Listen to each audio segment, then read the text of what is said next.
ఆఖరికి ఫైనల్‌గా మీ ముందుకైతే బంజారా తీజ్ ఫెస్టివల్ వీడియోతో మీ ముందుకైతే వచ్చేసానండి. చాలా రోజుల నుంచి అడుగుతున్నారు. తీజ్ పండగ ఎలా జరుపుకున్నారు? ఏంటి అసలు?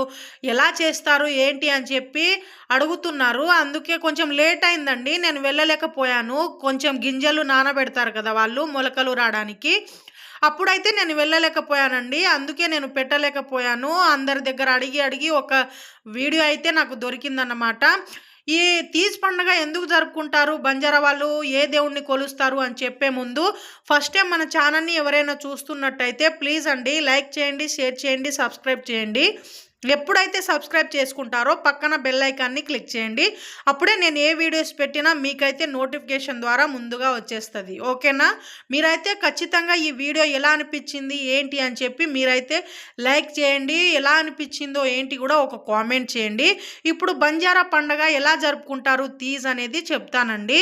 ఫస్ట్ పెళ్లి కాని అమ్మాయిలు ఉంటారు కదండి, మంచి భర్త రావాలి అని చెప్పి ఊర్లో ఏ బాధలు లేకుండా అందరూ పంట పొలాలు మంచిగా పండి పశువుల్లో అయినా మనుషుల్లో అయినా ఏ రోగాలు రాకుండా అందరూ సుఖంగా జీవించాలి అని చెప్పి పెళ్లి కాని అమ్మాయిలు పచ్చని పందిరేసి ఒక బుట్ట తీసుకొని బుట్టలో అయితే మట్టి తర్వాత గోధుమలు కొంచెం వాటర్ వేసి మొలకలు రావడానికైతే ఈ గింజలు వేసి తర్వాత పచ్చని పందిర్లో వరుసగా ఈ బుట్టలు అయితే ఎన్ని ఉన్నాయో బుట్టలు అవన్నీ వరుసగా పెట్టి దాన్ని కంటికి రెప్పలా కాపాడుకుంటారు 9 రోజులు.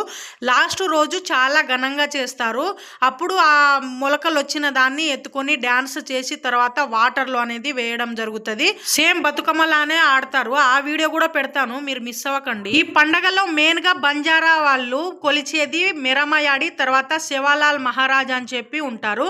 ఆ దేవుళ్ళని అయితే దండం పెట్టుకొని ఈ మొలకలు అయితే ఎత్తుకుంటారు. వేసిన గింజలు మంచిగా మొలకలు రావడానికి 9 రోజులైతే మార్నింగ్ ఈవినింగ్ అయితే వాళ్ళు వాటర్ పోస్తూ ఉంటారు పెళ్లి కాని అమ్మాయిలు. ఎందుకంటే పండగ వాళ్ళ గురించే కదా. 9 రోజులు బతుకమ్మ ఎలా చేస్తారో అలానే ఆడతారండి. ఇది ఊరికి సంబంధించింది. బంజారాలో చాలా స్పెషల్ పండగ. గింజలు నానబెట్టినప్పుడు రాలేదు కదండి, తర్వాత వీడియో ఇది. ఇక్కడ మేము మొలకలు వచ్చిన తర్వాత వెళ్ళిపోయామన్నమాట. అప్పుడు నేను ట్రైన్కి వెళ్ళాము, మా ఆయన పడుకున్నారు చూడండి. పొద్దున్నే 7కే వచ్చేసాము, అందుకే నిద్ర లేదు అని చెప్పి మా ఆయన పడుకున్నారు, నేను టిఫిన్ చేస్తున్నాను. తర్వాత మా డిస్టిక్ అయితే వచ్చేసాము. మా డిస్టిక్ మహబూబాద్ అండి. ఇక్కడ మొబైల్ షాప్కి అయితే వచ్చాను. ఎందుకు వచ్చానంటే నా ఫోన్ పగిలిపోయింది అని చెప్పి నేను చాలా వీడియోలో చెప్పాను, మీకు ఐడియా ఉందో లేదో. అప్పుడే నేను ఫోన్ కొన్నానండి. ఎందుకంటే బంజారా పండగది తీసుకోవాలి కదా, మరి మొత్తం వీడియో తీసి మీకు చూపించాలి అని చెప్పి చాలా బాధపడ్డాను. ఆఖరికి మా ఆయన అయితే కొనిచ్చారు. కొంచెం డౌన్ పేమెంట్ తక్కువ ఉండే అప్పుడు, అంటే బజాజ్ మీద తీసుకున్నాను. చాలా ఇబ్బంది అయింది. అయితే మా ఆయనతో పాటు చదువుకున్న క్లాస్ ఫ్రెండ్ ఉంటారు కదా, తను ఇక్కడ వర్క్ చేస్తారు. మా ఆయన వాళ్ళ ఫ్రెండ్ ఇక్కడ పని చేస్తారు కాబట్టి డిస్కౌంట్లో ఇప్పిస్తారు అని చెప్పి డౌన్ పేమెంట్ కూడా కొంచెం లేకుండే. ఎందుకంటే పండగకు వచ్చాం కదా, అక్కడ కావాలి అని చెప్పి. ఇంత మంచి ఫ్రెండ్ దొరకడం మా ఆయనకు నిజంగా చాలా అదృష్టం. తన వల్లే నేను ఫోన్ కొన్నాను. చాలా థ్యాంక్స్ అన్నయ్య. తీజ్ పండగ అంత హ్యాపీగా జరుపుకున్నానంటే అన్నయ్య నీ వల్లనే, చాలా థ్యాంక్స్. నేను ఏడుస్తూ ఉంటే చూడలేకపోయి నాకు హెల్ప్ చేశావు. ఇలాంటి ఫ్రెండ్ ఉండడం మా ఆయన అదృష్టం. నిజంగా చాలా థ్యాంక్స్ అన్నయ్య. నీ వల్లనే నేను ఫోన్ కొని నేను బంజారా పండగ చాలా మంచిగా మా సబ్స్క్రైబర్లకు కూడా చూపించాను. ఫోన్ కొని ఇంటికైతే వచ్చేసాను. ఇక్కడ తీజ్ పండగకి మళ్ళీ రెడీ అవ్వకపోతే ఎలా, రెడీ అవ్వాలి కదా, అందుకే ఇక్కడ రెడీ అవుతున్నాను. ఇక్కడ శారీ చూపిస్తున్నాను చూడండి. ఇది ఎందుకు చూపిస్తున్నానంటే మా ఆయన చాలా ఇష్టపడి నాకు కొనిచ్చారు. మా ఆయనకు ఫేవరెట్ కలరు. ఈ శారీ చూడంగానే ఇదే కావాలి, ఇదే కావాలి, నీకు చాలా బాగుంటుంది, నువ్వు వైట్ ఉంటావు కదా, నా ఫేవరెట్ కలర్, పైగా నువ్వు మా ఊర్లో వచ్చి అది వేసుకొని డ్యాన్స్ చేయాలి, నాకు అప్పుడు చాలా హ్యాపీగా ఉంటుంది అని చెప్పి అదే కొనిచ్చారు నాకు.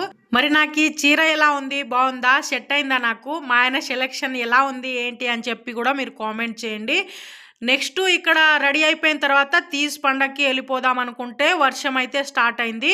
ఎప్పుడైనా సరే మేము డాటోడి పండగ అయినా తర్వాత తీజ్ పండగ అయినా ఏ పండగలైనా ఈవినింగే చేస్తాము. వర్షం స్టార్ట్ అయింది కదా, ఇక ఆ టైంలో ఏం చేస్తాము, ఆడలేం కదా అని చెప్పి ఇక్కడ సరదాగా సొలాయి తింటున్నాము. ఈ సొలాయి అయితే మేము ఉండలేదండి, ఎందుకంటే ఊర్లో పండగ కాబట్టి అందరూ ఒకే దగ్గర ఒక ఏట పోతు కోసి పోగు రూపంలో ఒక్కొక్క పోగుని ఒక్కొక్క ఫ్యామిలీకి అయితే పంపిస్తారు. మనమైతే డబ్బులు ఇవ్వాలి. అందరూ ఒకే దగ్గర చేసుకుంటేనే పండగ కదండి. అందుకే వాళ్ళు కట్ చేసి వాళ్ళే వండి ఈ సొలై అయితే పంపించారు. అదే తింటున్నాను ఇక్కడ. వర్షం పడినప్పుడు ఇక ఎందుకు టైం వేస్ట్ చేయడం అని చెప్పి ఇలా లాగిస్తున్నాను. మళ్ళీ డ్యాన్స్ చేయాలి కదా, దానికి శక్తి కావాలి అని. పండక్కి మా అమ్మ నాన్న కూడా వచ్చారు. మా బంజారాలో ఏ పండగ అయినా సరే ముక్క చుక్క లేనిదే అసలు ఉండదు. ఏ పండగ అయినా సరే మా కుల దేవతలు అందరూ నీసు తింటారు కాబట్టి మాకు ముక్క చుక్క ఖచ్చితంగా ఉంటుంది. మా ఆయన కూడా మర్యాద చేస్తున్నారు చూడండి. మా అమ్మ నాన్నలు అయితే వచ్చారు. నెక్స్ట్ పార్ట్ 2 వీడియో వచ్చేస్తుంది. మీరైతే మిస్ అవ్వకండి. ఈ వీడియో ఎలా అనిపించింది ఏంటి అని చెప్పి లైక్ చేయండి, షేర్ చేయండి.